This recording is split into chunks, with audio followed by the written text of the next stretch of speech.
Hello, everyone, and welcome back to another chapter of Experiencer Interviews.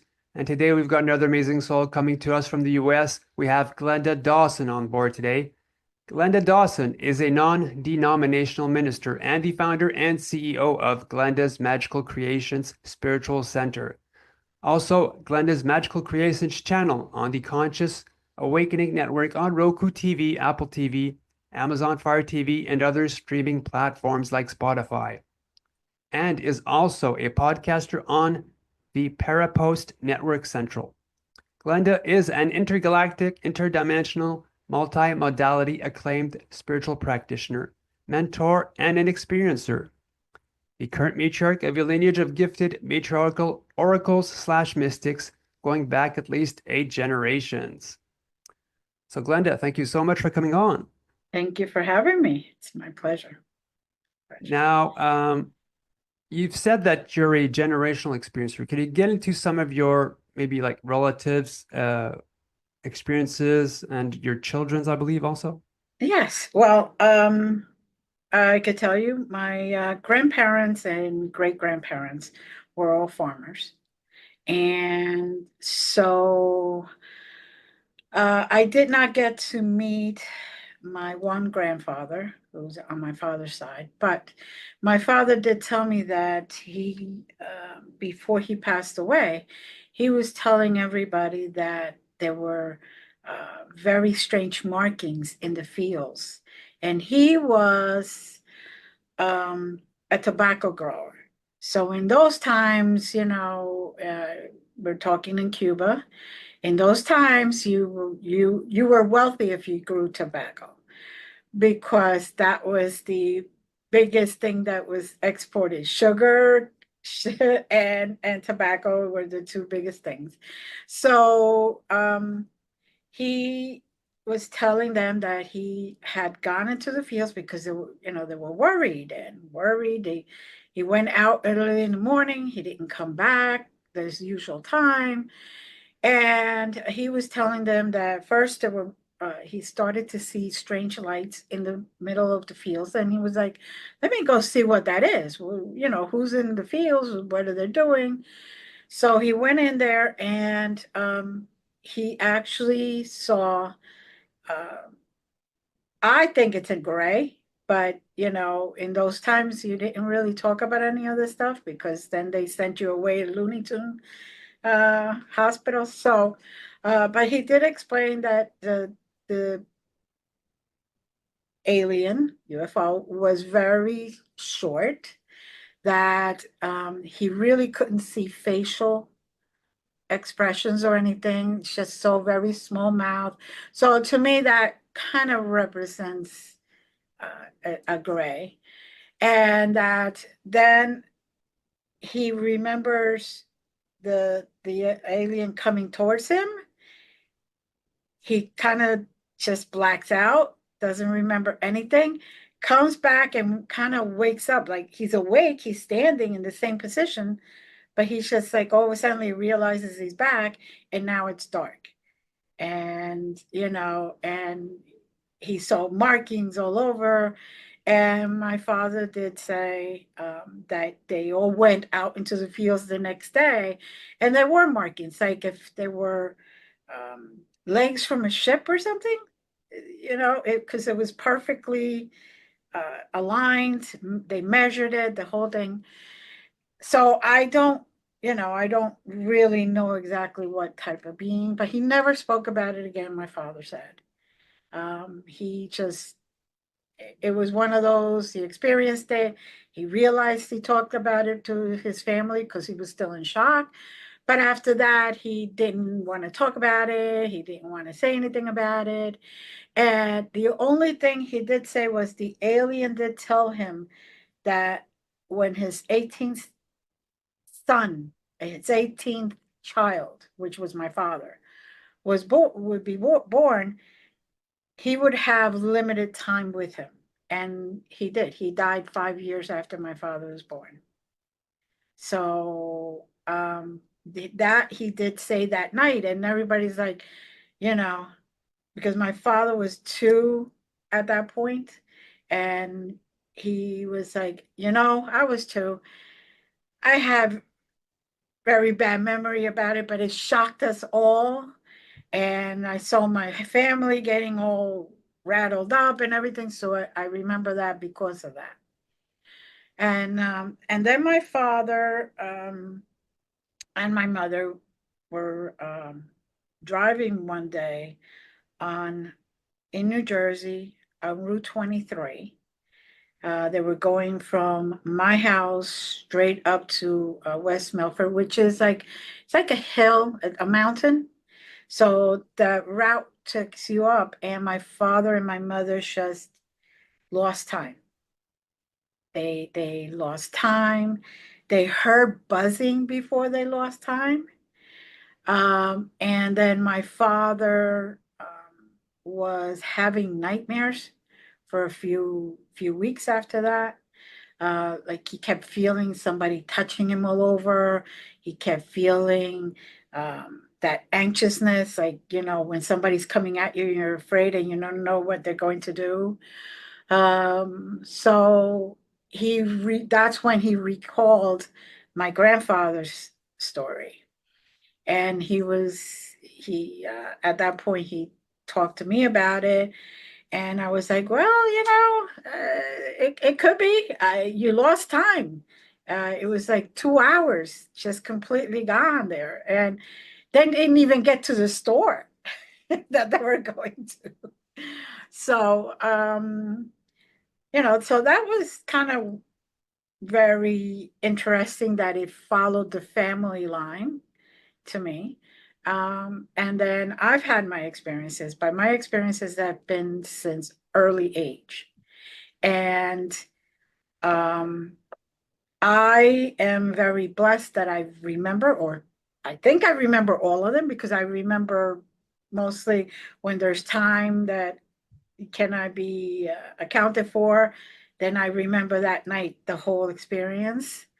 So there's another highway, Route 80, going from New Jersey to Pennsylvania, because I moved to Pennsylvania. And somewhere around exit 26, somewhere around there, when you go, it's very strange. You're driving towards Pennsylvania. You could have something on this side, and then all of a sudden appear on this side. And it's like you go through a portal or something. And so, say the moon could be here, and 5 minutes later, the moon is here, but yet you're going straight. It isn't like you're turning. And even when you look at it in the map, it's a straight line. It isn't curvy at that point. It isn't wavy or anything like that. So that's that type of experience. Mine, the ones that I remember the most, are usually when I'm called to get healed. So to me, it's like a teaching hospital. It's the best way I can explain it. And so I'm on the table. There's a bunch of different races around me, whole bunch of I would call machines also. And then you saw up in around like big windows where different groups of people will be watching down. Like so that's why I call it like a teaching hospital. The best way I could do it. And the first two times I had cancer, that I was diagnosed with cancer. They were about to do surgery. It an event would occur, and then when they tested or they did the scans just to see right away, before they actually open you up, it was all gone. So I am very blessed. Uh, all of my experiences have been very positive. I have experiences with other people where they're going through, another human. They're going through a bad phase in their life. The aliens take them to that same hospital, and I am there to hold that other human's hand to not get them to be afraid or anything. Just kind of like support, support system. And then I just um, had the opportunity about 2 years ago to share my story with her. And then all of a sudden she remembered that I was there and that I was holding her hand. And it kind of like blew her mind because, she's like, I have time loss. And I'm like, okay, well, I was in one of those, a few of those actually. But so that kind of thing, to me, sometimes they come and yes, at first, when you don't recognize it or you don't know what it is, it could be very scary coming at you. And you're like, and what am I going to do? I can't go nowhere. Like, I know if I run, they're going to get me. So, but after that, you start to feel this calming energy. Like they talk to you and to your higher self and say, it's okay. We're here to help. We're here to heal. And the biggest message is that they will always come to help humans, especially when humans need it the most. So they will start showing themselves. The more the humans are in trouble, the more they show themselves. It's beautiful. Wow. So yes, it is amazing. And then my children and I, we were on a walking bridge that goes from Pennsylvania to New Jersey. And it's a nice, it's not really that wide, it's just walking so you could see the river and the scenes and all that. And we should start taking pictures in the old cell phones. This was about 15 years now. And we start taking pictures of the water and the scenery and all that. And we take a picture and there's a craft. We take another picture and there's nothing. I mean, it's like this. And we were like, did you see that? Yep, I saw that. Okay. That's it. And we're all checking, make sure we didn't miss time or, have any lapse in time or anything like that.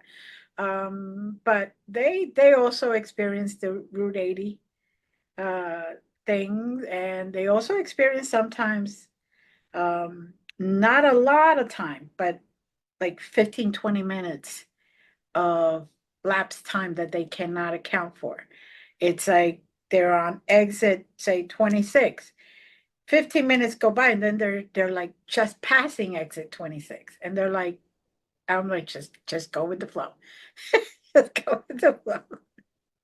So, so I think I don't know if it's generational per se, but I think it is because I mean, it was my grandfather, my father, myself, and then my children are also kind of having those experiences. I'm not sure if all of them will want to admit any more than the one on the walking bridge, and I know one keeps telling me the Route 80 thing, but they right now they're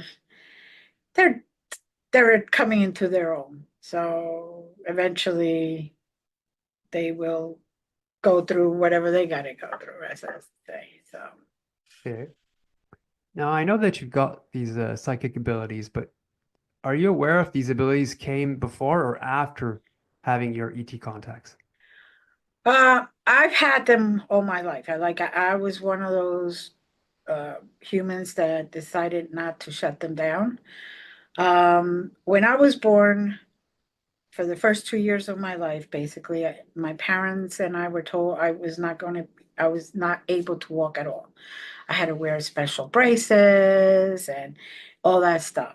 The day before my birthday, what I call the archangels, they always came to me in different costumes when I was that young, so I wouldn't be afraid. So I look at the pictures now, of Archangel Michael and Archangel Raphael, and for all I know, they could be aliens. You know, they haven't confirmed it, they haven't denied it. So they came and they said that to get up, that I could walk, and I was like, I can't. Um, and they would talk telepathically to me. And then one of them, a couple of them just took my hands and I started walking. The braces came off and off I went. And I haven't stopped, thank God, since then. So I believe my abilities were always there. They do get heightened. That I could tell you.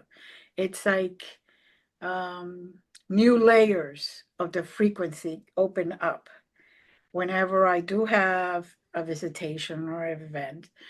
And also, they also give me direction. Like they would tell me, go study a DNA activation class. And I would take that activation class. And when they were giving me the activation, so then I could teach it, I could feel my abilities heightened even more. So every single time that I get directed by aliens, which of course, since I channel them, they kind of part of my circle. Um, so if I listen to them, I really come out with at the other end of even problems that most people rock, blow up their head thinking about it. And if I just listen and pay attention to what the hints they're saying, I could come out of it with the lesson learned, but don't have to go through it as hard as it would be otherwise. So, Now, you said that they held your hand, so I guess there's a physical component to that contact. yes, there was a physical component. I could feel the hand, I could see the hand. Um, when I actually am in the ship, um, it for lack of wording, it's a hand, because they don't always look like, hands like this. Some it's just like, one of these. So I, for lack of wording, the hand, the ability of touch. Um, when I was getting healed, they would touch the areas that need a healing, and I could feel like a warmth. And it felt such a loving warmth. When you see a mother hugging their child, the baby or whatever, you could actually see that love that goes from her to the child. Well, it's that same type of feeling, same type of frequency.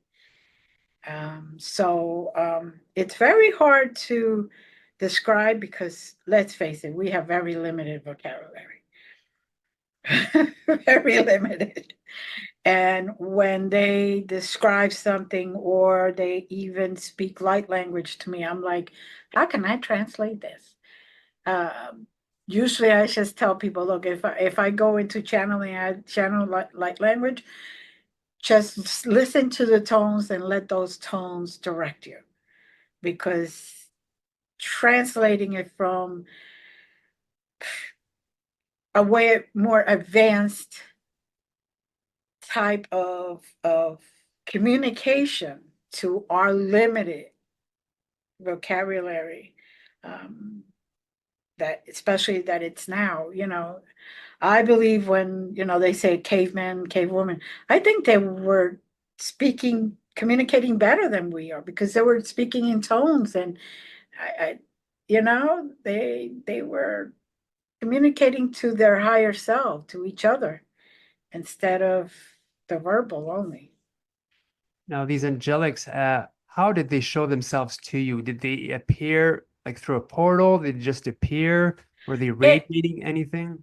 well, when they first come, it's like um, a portal, but it's like a black hole. So it's dark, and then they just start coming in, which is very interesting because, at first you're thinking you're losing your vision or something, you know, until you finally figure it out. Okay, they're coming through that, because you're like, I can't see. So, but yeah, and then of course they radiate. They have a lot of light, because there are light beings. I mean, we're the only ones that are really truly stuck in this vessel.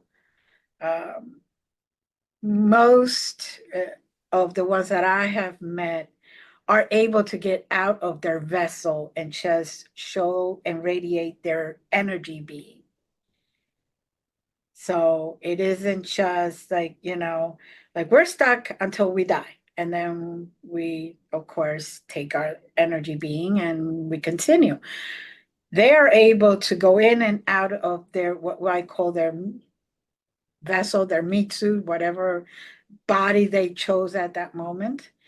And then, do whatever they want, but they're able to go in and out of it because they're so much more advanced. They're able to let go of the restrictions and the blockages that we have on ourselves, because this is so dense. We can't just, walk in and out like we want to. Um, there they always have a higher dimension and lighter dimensions around them. Even if they're on Earth, they're not involved really in it. They don't participate, I guess, fully in the 3D. So they kind of bring their own little capsule, for lack of wording, where they're in there, they're working perfectly fine. And then I believe when they take me, they kind of take me into their capsule and kind of like an elevator. You walk in and you go up and okay, here we go. So you weren't really teleported or brought into a beam of light that lifted you up. Uh, there are some times I have been doing that, but the last time they took me, it felt like an actual elevator. They came down and it, it was like see-through box per se, and a full energetic energy. And then they kind of let me know to go in. I went in, and then it was just like whoop, but it's like a quick, blink of an eye, you're there. So it isn't, but they actually let me experience like an elevator. And I don't know if they did that just to joke with me, because they're kind of funny sometimes. And since I'm the curious one, I'm always asking questions. Okay, why are you doing that? Why are you doing this? How do you do that? And they're like, oh, we got to pick her up again. One even said to me, "You got more questions than anything. Are you like this then?" I said, "Yeah, I'm always asking questions." So, Did they actually show their faces to you? Because sometimes certain energy beings or angelics they don't have a face. well, when I was young, they would show me what the face that we have in drawings and in paintings, a normal, not scary face, but their real face and their real being is not what everybody has sees in pictures. Um, most of the archangels, uh, it's a force to be reckoned with, and their true appearance um, is energetic, but their true appearance when they get into an actual form that you can see, it could be scary. It's not just like, nice eyes, nice eyelashes, nice features. No. Um, I mean, I've seen angelic beings that are just like a whole bunch of eyes, and you're like, huh, okay. That's a little different than they showed me before. And you're trying to stay calm and you're like, want to go because a human being is going like, oh, wow, okay. No wonder no matter what happens to you, they're there to protect you. Nobody messes with you. Yeah. So, So I guess your early experiences were really like healing related. yes, yes. Healing related. And also, my early experiences were basically due to my age, they did not want to scare me. So they would always show up in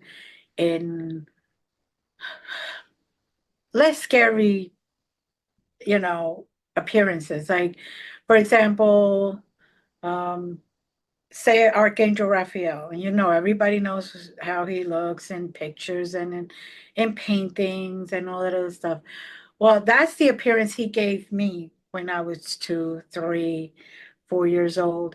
But as I became a teenager, 15, 16, 17, then they all started showing me more of their true um, appearance and their energy uh, and their vibrations and stuff like that. So to me, a lot of people may confuse a chaotic being that is not chaotic, but it could be an angelic showing themselves as their true appearance. And so I always tell everybody, whatever it is you meet up with, check your check your body, your meter, because I call this if it's not running to the hills because you close your eyes so you don't even see the appearance. And if you're getting a good feeling, then it's not a chaotic being, not a being that's going to harm you. It's just a being that's how they appear. That's their true essence. So, you know, Yeah. Uh, Once on board the craft, were you allowed to move around? I was allowed to move around most of the times, but only in that area. There were, I would say, a handful, 5 maybe, of times that they were giving me a tour for all intents purposes, and not just what I call the hospital craft, but other crafts. Um, there was one that made Earth look like this big because it was next to it, and I'm watching this little tiny thing like this, and they're like, "You recognize Earth?" And I'm like, I'm looking at the ship, and I'm looking at Earth, and Earth appeared to be small. So I don't know how they hide themselves. Obviously, more technology than we could even imagine. But but we were supposedly like right next to Earth. I'm like, how big are you guys? Like, how big is this thing? Um, and it was, to me, it was really interesting because there were classrooms, they were like healing areas. Then there were sections that were like experimental, for all intents purposes. Like I could see a being held in what I would call water, just floating there. And what they told me was that they were scanning them and helping them recycle all of their essence. So kind of like a good analysis, dialysis. How you go for dialysis, they take out all your blood, they filter it, and then they put it back in you. Was basically the exact same thing.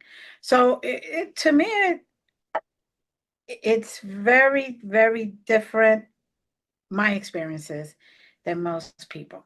Um, And there's always a confirmation a physical confirmation when that happens, that I know I did it, because it's either they give me something that I bring back, or at some points they give me birthmarks all of a sudden show up in a form of what section in space I was in. So, like say the Seven Sisters, I would see that and I'm like, oh, and they would remain for a couple of weeks and then it would just start to disappear. So there's always something physical that I could confirm. Yes, I wasn't dreaming. No, I wasn't having an episode. Yes, this did happen, and here's the proof. And then everything just goes away and disappears. And I'm like, okay, it's just for me. That was just for me to realize, yeah, you're not going crazy, because you start to wonder if you're losing it a little bit sometimes. Because you talk to people, do you believe in aliens? No. And I'm thinking to myself, okay, that's really close-minded, because how can you think we're the only beings in this massive amount of universes that we have and galaxies and all that? So never mind the planets, you know. So I'm just like, okay, I really, it's not that I don't believe, but I it helps me to get some confirmation that when I return, it's something there physically that I can see. Are you Yeah. aware if they ever implanted you with an implant? I am not sure.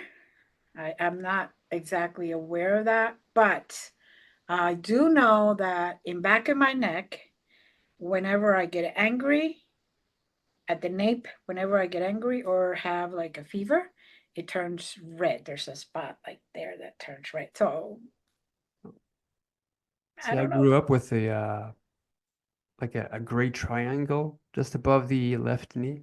Oh, And okay. yeah, so Uh, not sure what it is, but it is a triangle, but yeah, you're I like, won't get into that. right.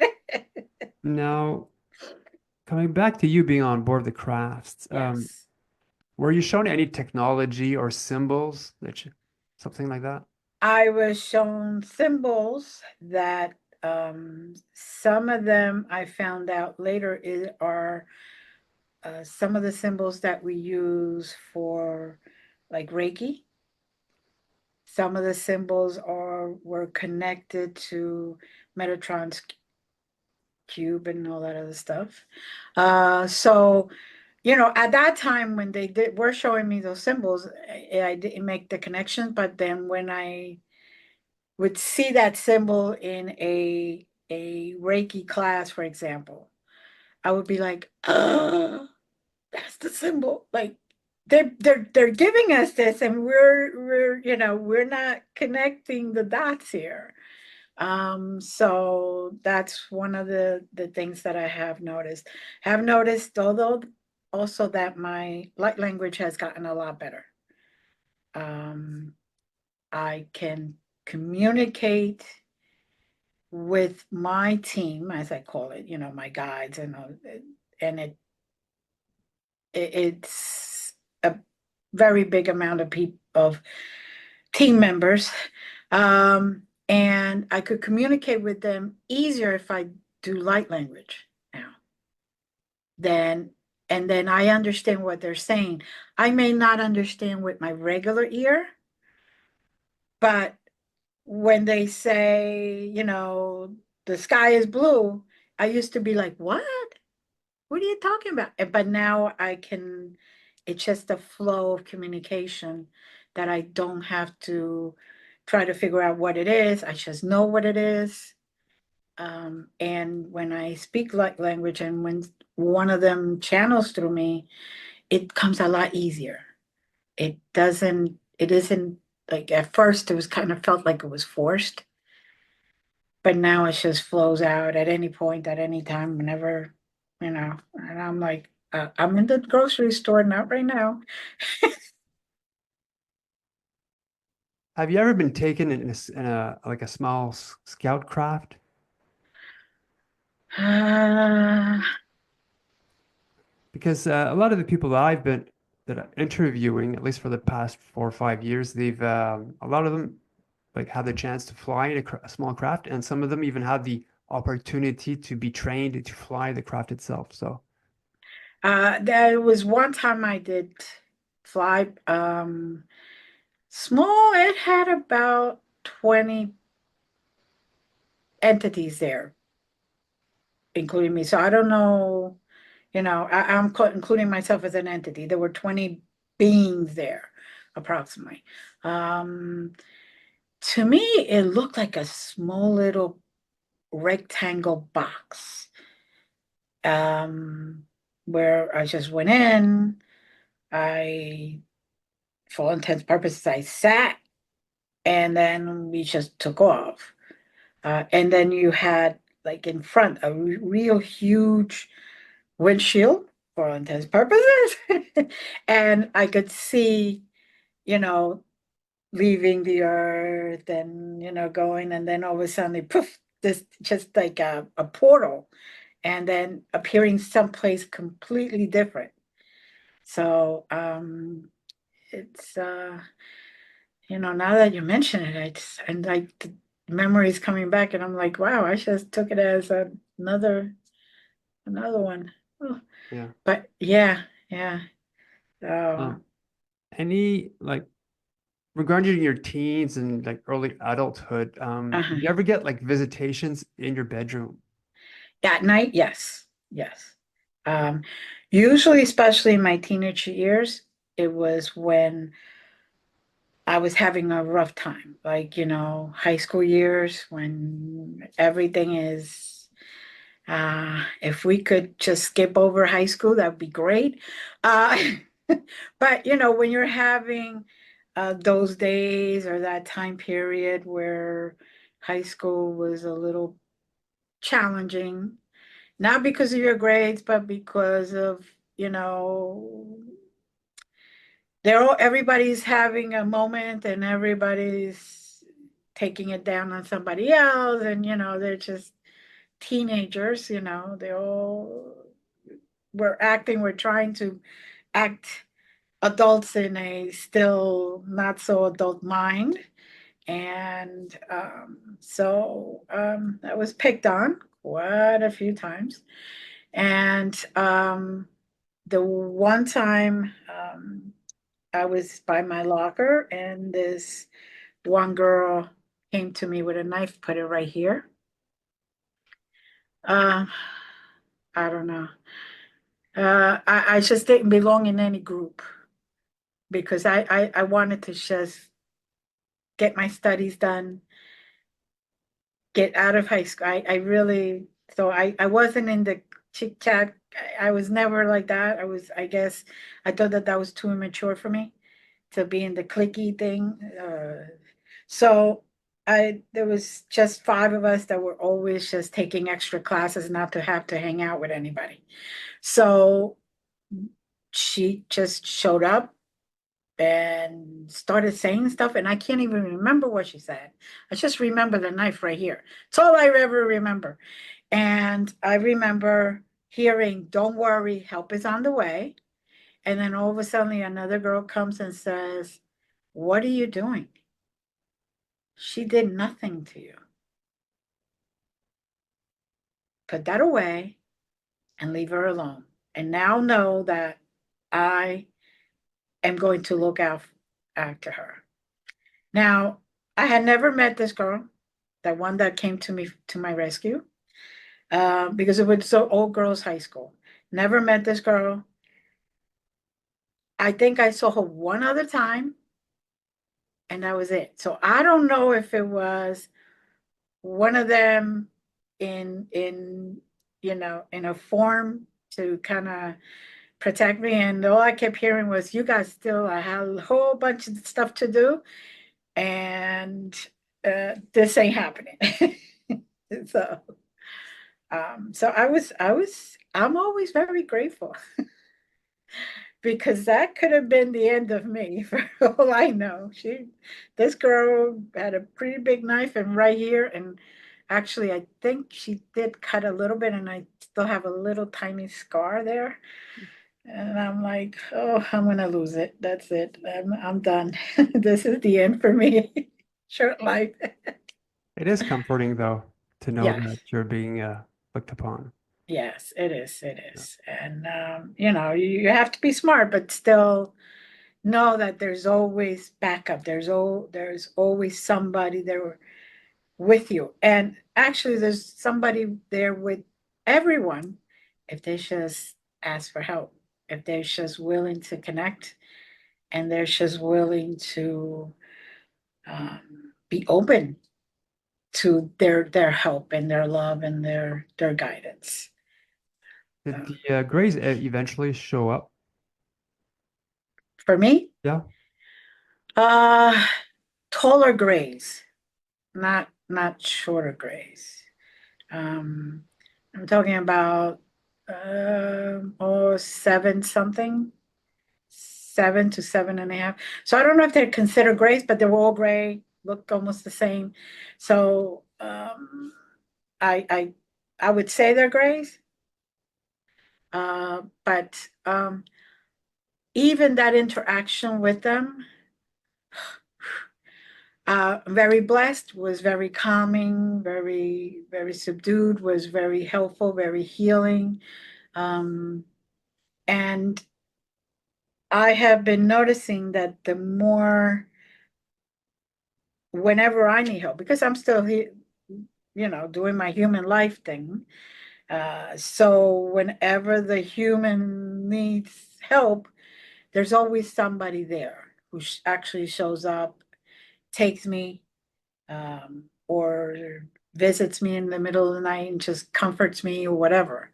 Um, I do get a lot of messages at 3 o'clock in the morning, which is not complimentary to my sleep.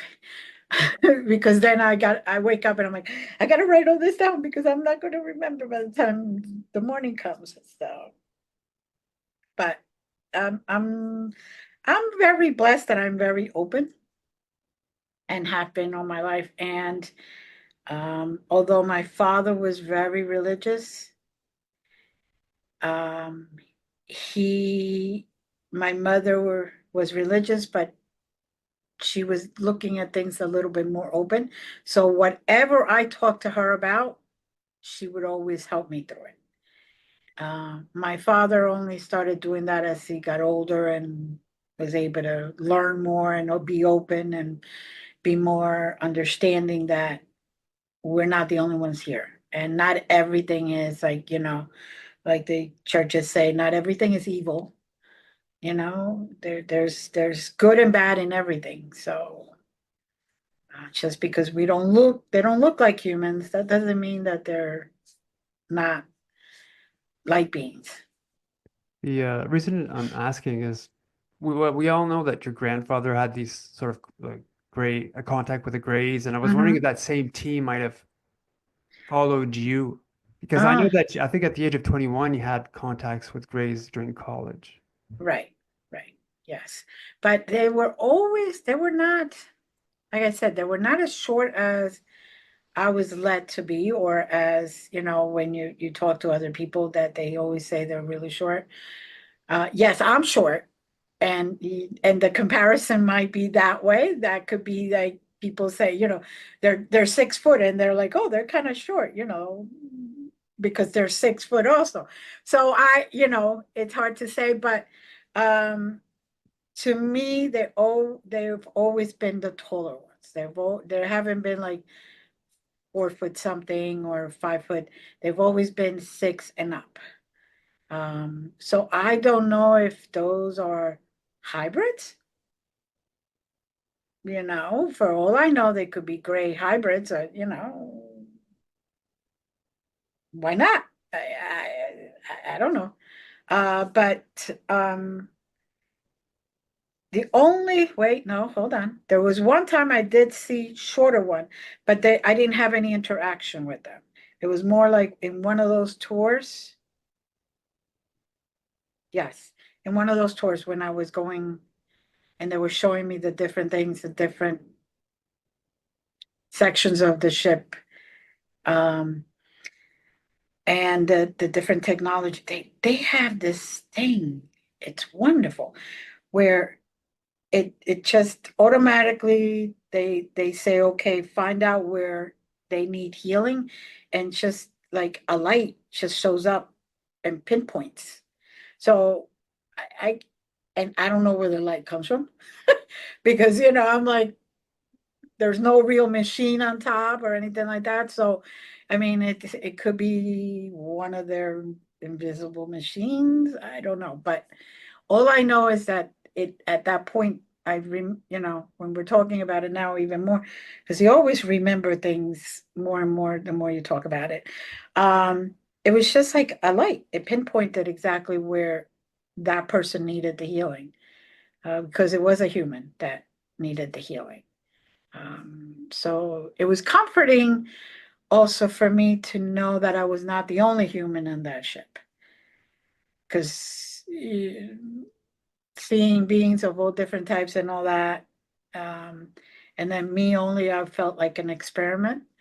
But what they were doing was healing me. So whether I was an experiment or not, I'll take healing anytime.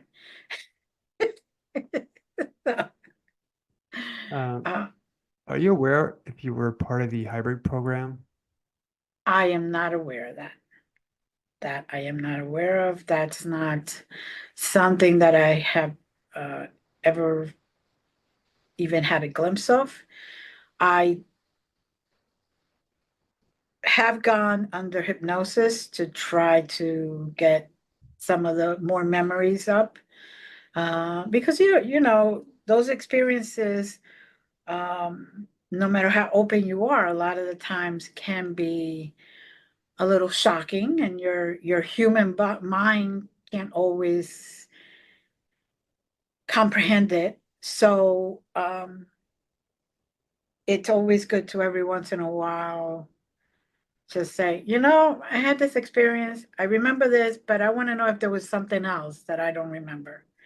Um, and then I did get some information, but I was never given the glimpse of that. So doesn't mean I wasn't, but it means I don't have any knowledge of it. So Were you ever shown hybrid children? yes, yes. Actually, I have been shown hybrid children on Earth that are living on Earth. I've those that cannot handle the density in here will stay in the ships or in what they told me, their other planets or other dimensions, so they can handle the density. But there are hybrid children here. There are hybrid adults here now, um, and um, and it's interesting because they certain ones have certain features where you look at them and you're like, wow, they're almost like exactly the same.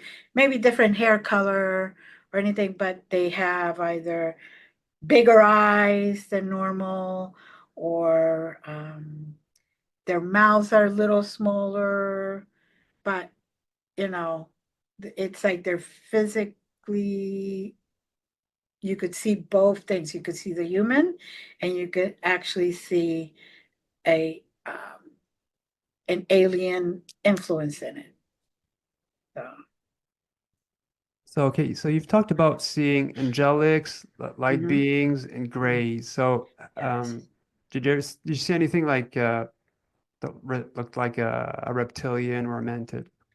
I saw a reptilian one time when I wasn't taken up at that moment, but they came as a group. So there was a reptilian, there was a Turian. Um, I saw a being that was all in blue with very white hair, very white hair, tall, skinnier, thin. So, I have seen representation, I think, of all of the species that we are aware of. But that my interaction has been basically more with the other ones. The times that I was in the hospital as the patient, I did see a lot more because in those little windows there were like different species. Like every window had a different species. Now I don't know if every window um it's kind of like a stadium with the VIP uh sections up there, the boxes where they get the food and all that. I don't know if they create those particular boxes for their special needs. Like, maybe uh for intense purposes the quality of air, or maybe they need more liquid in their air. I don't know, but all I know is that there were quite a few around. So You've one of the things we talked about prior to the interview is that you've had this involvement with like at least three councils, 8, 9, 12, I believe. yes, these are councils of light. The council of eight is eight beings, and then one that is like the representative. But they still call themselves the Council of Eight.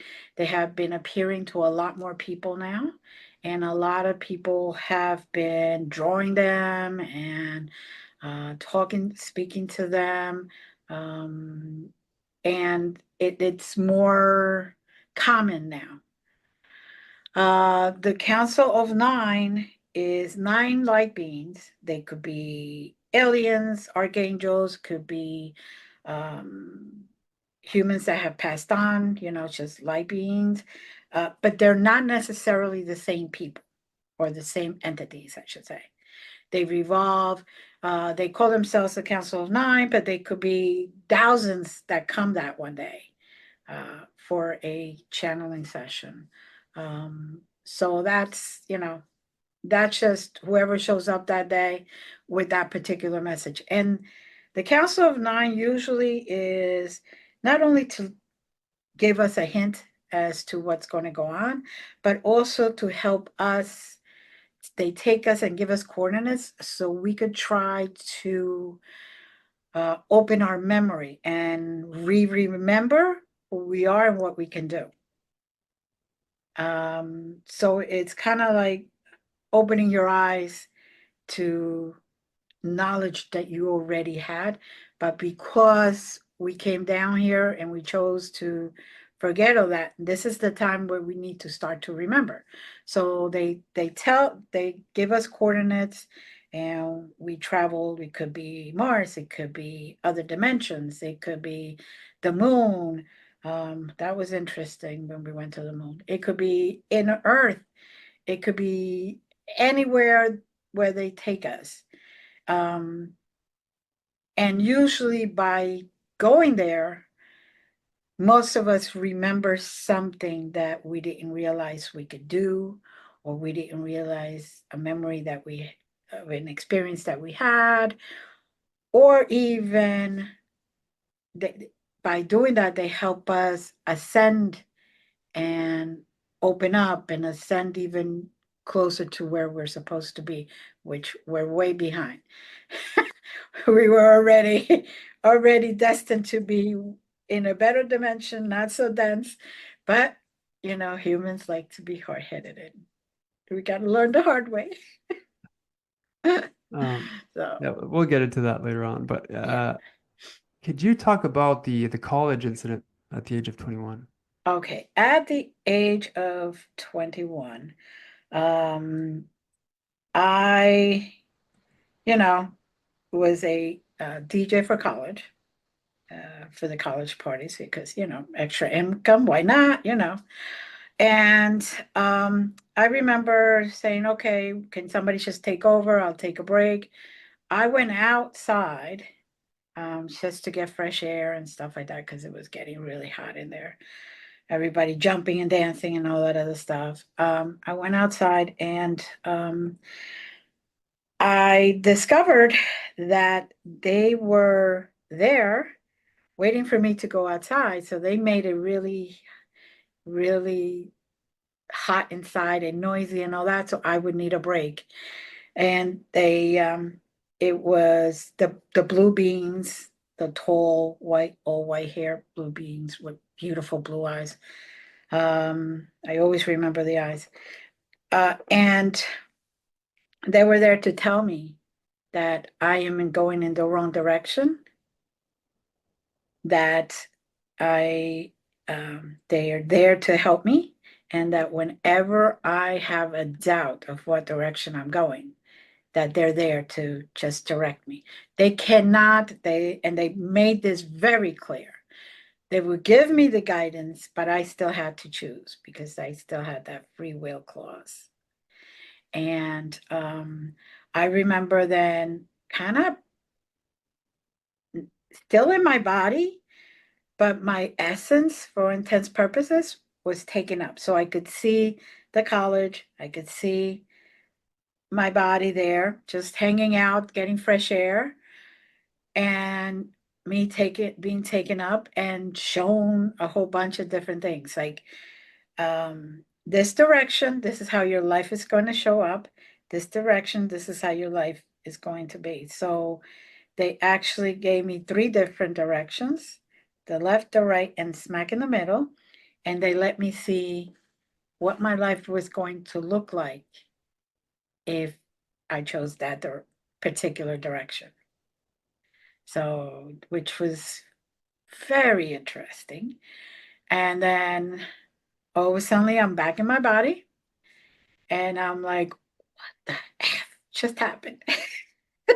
Because I am like, okay, okay, I'm back. And yes, that was real. Okay, there was, it is a college party, but I don't do drugs, so I'm okay.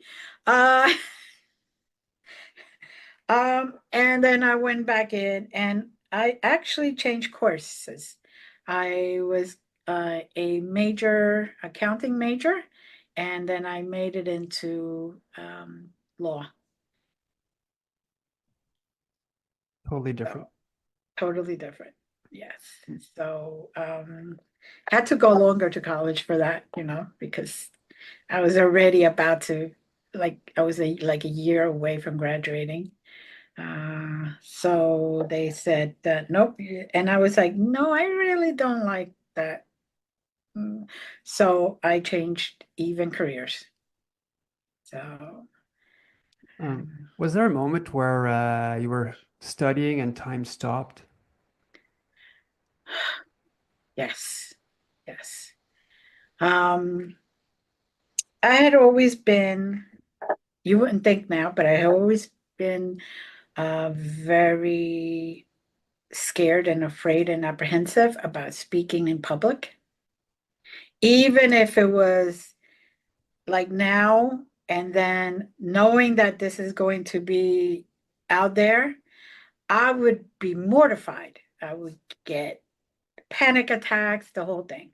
So one day, I'm writing my speech for communications class, and everything stopped. Not just time. I saw my mother in mid movement. I saw my brother, and I am walking around my whole house, and everybody was just stopped. The TV was stopped. There was no sound at all. And I'm like, okay, you guys, come on, show up now because I love this. If you could let me do it on purpose, that'd be great. But if you could teach me how to do this. But so then they showed up and they gave me um, the confidence that I needed.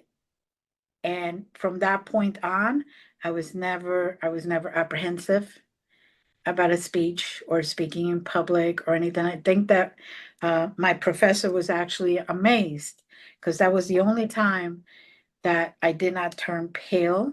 I didn't start sweat or anything like that. Now, that doesn't mean every once in a while you don't get that stage fright. I get it. But um, from that point on, it was completely different. And they were sitting, like I was sitting on my bed, and one was sitting on the chair that I had in my bedroom. The other one was standing right there, and they were saying, "Okay, so we need you to get better at your speeches. We need you to do this. You chose already which way you're going, so let's make it so you're better at everything. You don't have that apprehension."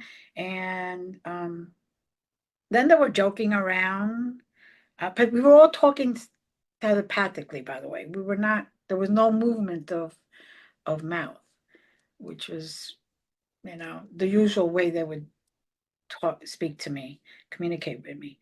And so that was the biggest time stop moment that I had ever experienced. Um, it had to be at least 20 minutes. Because I Where wrote down here that there was a time you might have had like 2 hours missing time where when you woke up, that you had three completed papers. Oh, yeah, that was another time. That was for a macroeconomics class, one of the papers that needed to get done. And um, I was doing the papers. I was starting to do them. I fell asleep. My mother came and covered me, took all the stuff away from me because I was just so tired. And then I woke up in a panic. Oh my God, where's this? Where's that? And then I woke up. I remember seeing it was like 1 o'clock in the morning. And then looked at the clock again, and it was like 4:30 in the morning, and everything was done. Now, I did not do it because it wasn't even my handwriting. So I know I had influence and help, which I thank them totally, because the whole stress of working full time at a law firm already, because I decided I'm going to do that. I might as well get myself in there, and then taking full-time classes. So I was carrying 15 credits that semester, working full-time. I was sleep deprived, whatever it was though. So I definitely had that. I did have the time where I was in the library, and I went in earlier in the day, like right after lunch. And then all of a sudden, I don't remember anything. I didn't do anything. I sat down with a book, and a few hours later, there's a whole bunch of papers done also. So I, I'm very blessed. My experiences have been good. If they took eggs from me, good for them. If they, I didn't need all of them. So, I did have a lot of miscarriages, which I don't know ever if they were taken or they were hybrid. I don't know. I never confirmed it. I never really asked because I was going through the grief of I lost the babies, a lot of three sets of twins. So for me, the pain was so much that I was like, yeah, no, I don't even want to know. And it's okay. You guys keep that information. When I'm ready, I'll let you know. And there was two pregnancies that I miscarried, but there was no embryo. There was no evidence of an embryo.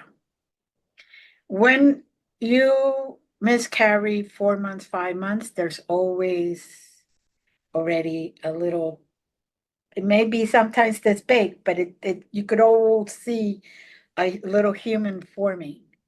And there was nothing, because that's what was required for me to do, so I could take it to the doctor and they could test it and make sure it wasn't something that I need extra care for or whatever.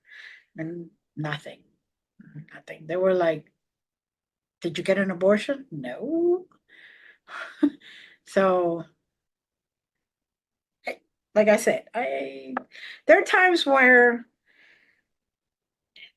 if I need to know, they'll tell me, and I'm Okay, fine with yeah. that. So sorry you had to go through that. Oh, Yeah. yeah, yeah, but it showed me what true life is about.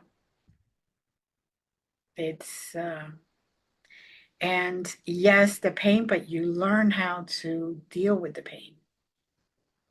Um, and every once in a while, they appear and they're like, "Hey, we're here," and I'm like, "Okay, what do I need to know?" Usually, so like I said, I'm very blessed. I could still communicate with them, even if they didn't actually get born on Earth. Let's just say You talked briefly about us going to the new Earth. Were you ever told anything about that, or were you ever shown the actual that. planet? I was shown a planet much like Earth, okay, but um, it was a lot more peaceful. I was shown two moons, not just one moon. Um, I was, I don't know, even the energy was, you know, in the Bible and a lot of other traditions, there's always the Garden of Eden. Well, it kind of felt like that, very peaceful. You could communicate with whatever animals were there. You could communicate easily with whatever vegetation was there, which was not like it's on Earth, but it resembles. Um, you know, uh, the air was different. Um, just it felt, and it didn't feel like you were walking. It just felt like you were gliding, kind of like lot lighter. It's the best way I can explain it.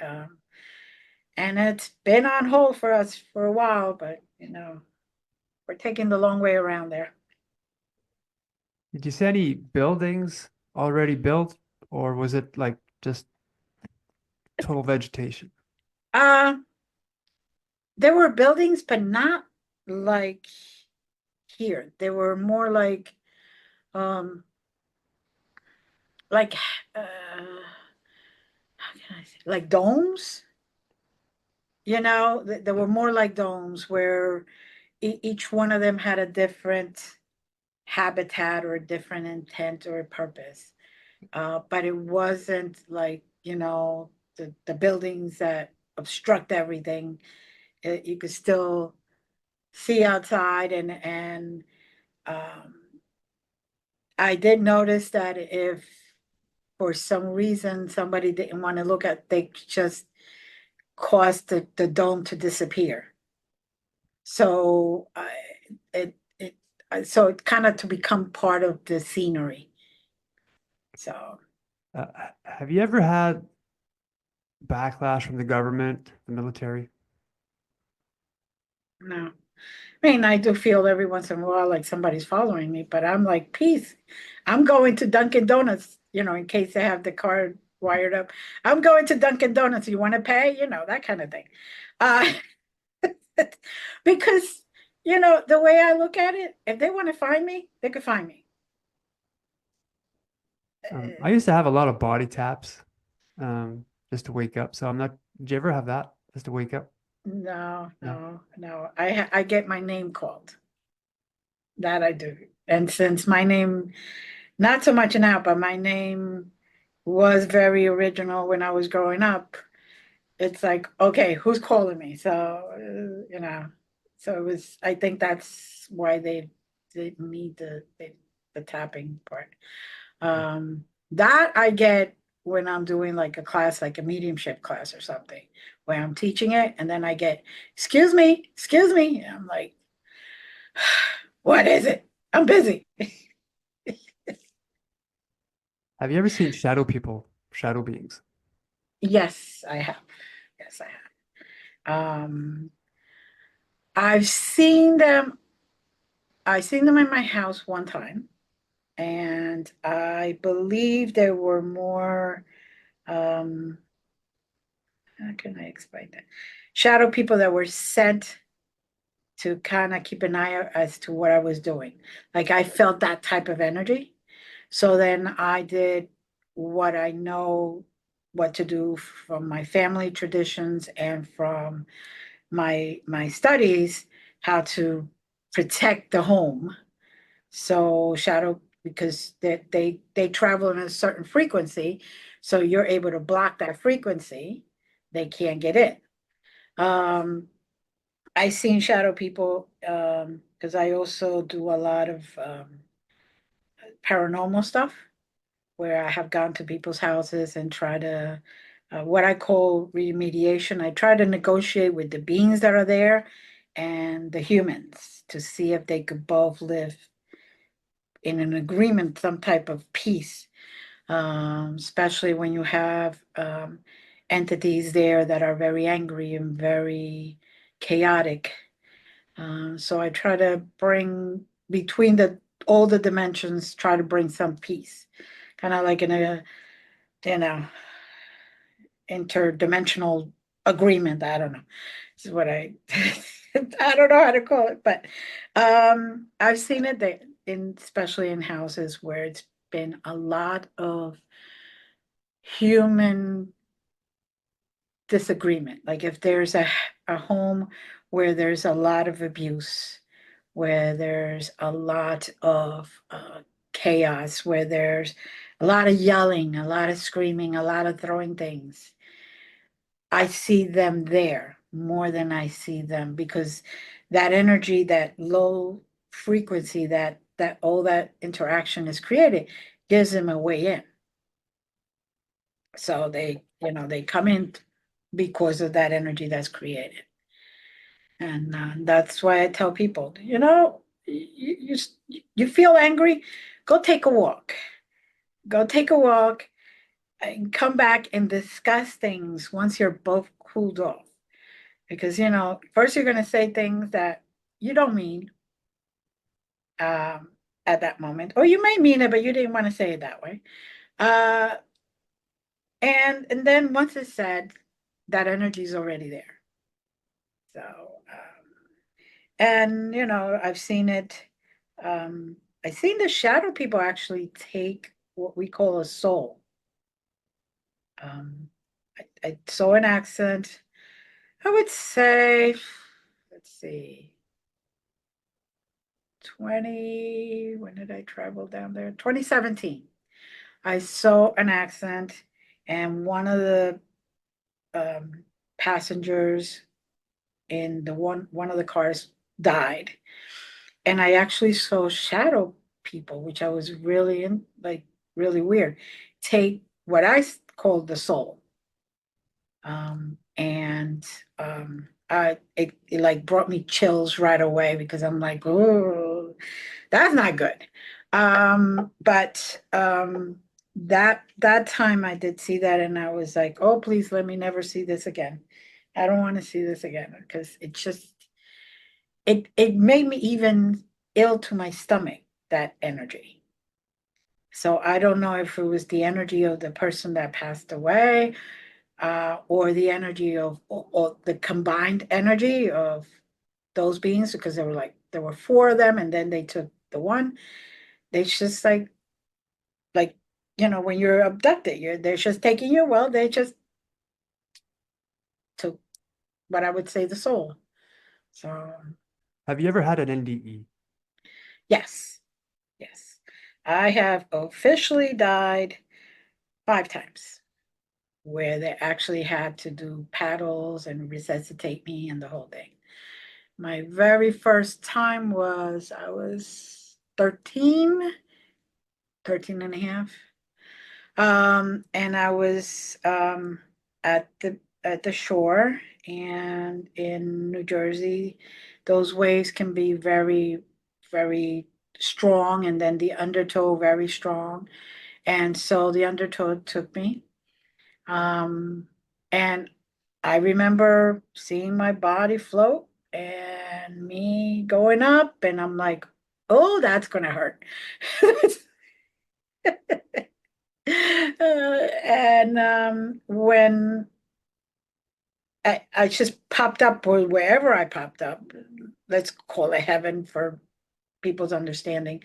Um, it was really calming, very bright. There were no beings, it was just light. So you recognize each other by your frequency, not by the actual physical form that you took at that moment. And I recognized some of my family members. And at that time, like all the other times, they basically said, you signed up for a lot more to do, so you got to go back. And they pushed me back. And that's when I felt that hurts, you know. When you get patted, it hurts. Um, so I was brought back to life. And then I've had uh, testing that they gave me too much anesthesia, and I actually died on the table. Then I've had reactions to medications that are supposed to be like antibiotic to cure people. Well, that put me out, and they had to call the ambulance and the whole thing. So I get a lot of reactions to certain medications, and I have a list that I carry around like, not this. It's not going to be the results you're looking for. Um, but I every single time I come back with um, knowledge that I don't know specifically what it is at that moment, but I feel like wiser, if that makes sense.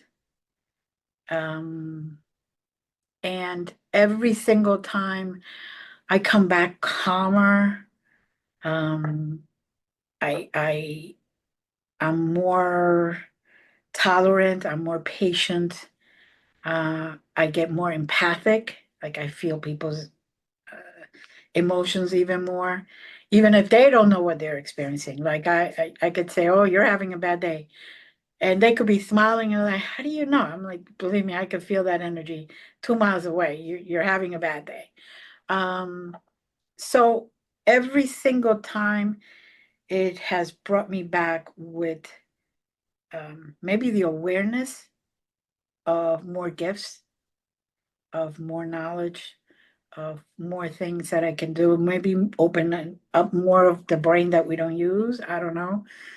Um, but I see, for I shouldn't say see, but I could feel the different energies by their frequency, not by their physicality. And there's like an immense sense of unconditional love. Like there's no pain. There's you feel like you're floating on clouds or walking on clouds because there's no density at all. And all I keep saying is like, okay, when is my turn so I could start drinking those virgin pina coladas on that cloud, taking a piece of ice every once in a while and going, okay, here it goes. But And, yeah. um, Yeah. could you talk about the services you offer?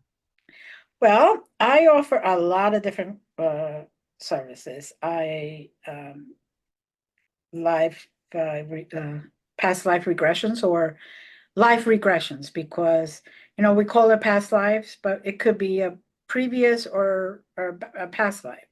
It could be a what I call a galactic life. I do a lot of healing sessions, whether they're involved and I use all my modalities. I'm a Reiki Grandmaster, uh, 25th level in Usui.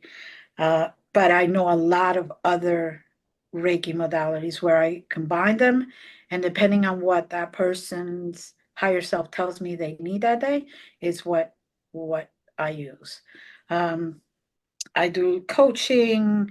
I do mediumship sessions. I do psychic sessions. I read cards. I do sound baths because sometimes you just need those vibrations. I teach classes. Everything I know, I teach. I certify people because I believe the more we share those things, the better it is for humanity. I teach courses like self-love courses, which is 26 sessions, where I give you the tools, and every single session we work through things, at a different level. I make you aware of things that you may have in the back of your mind been aware of it, but when you bring it up to the forefront, then you can work through it. And of course, the person has to do the work. I give them the tools, they got to do the work because it's not healing if I do the work for you. I work with Arturians for healing. I work with all the archangels for healing.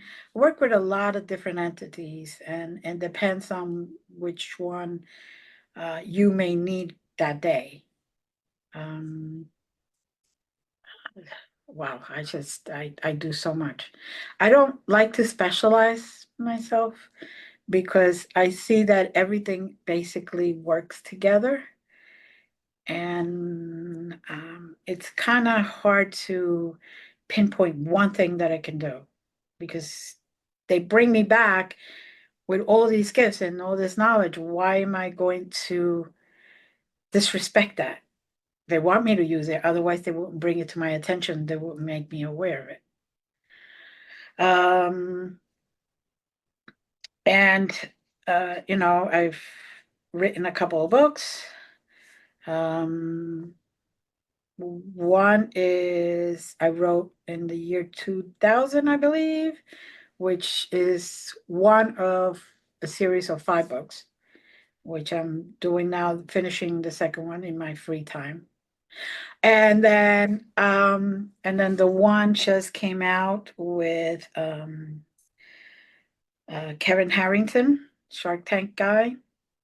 He 15 co-authors and Kevin Harrington. We all did a chapter on our business and how we got to where we are. Me using my intuition, my guides, their direction, and basically why I did it. And then, of course, examples of certain patients or clients that got healed or certain aha moments, like the one client who was in a wheelchair due to an accident, and in 6 months' time, I had her walking. And the doctors were saying that, she wasn't going to be able to walk. So that kind of thing. Um, like I said, people, if somebody tells me they need Reiki, I send them Reiki, and they sometimes could see me there. I scared a couple of people, but they, because I just astral project over there, my essence, and okay, what is it that you need? And let's do it like if we were there in person, even if they're in the other side of the world or whatever. So, Oh, that's lovely. thank you. To finish off the interview, do you have like a closing statement or a final story that you might want to get out? Well, my final story is one that occurred 3 weeks ago, where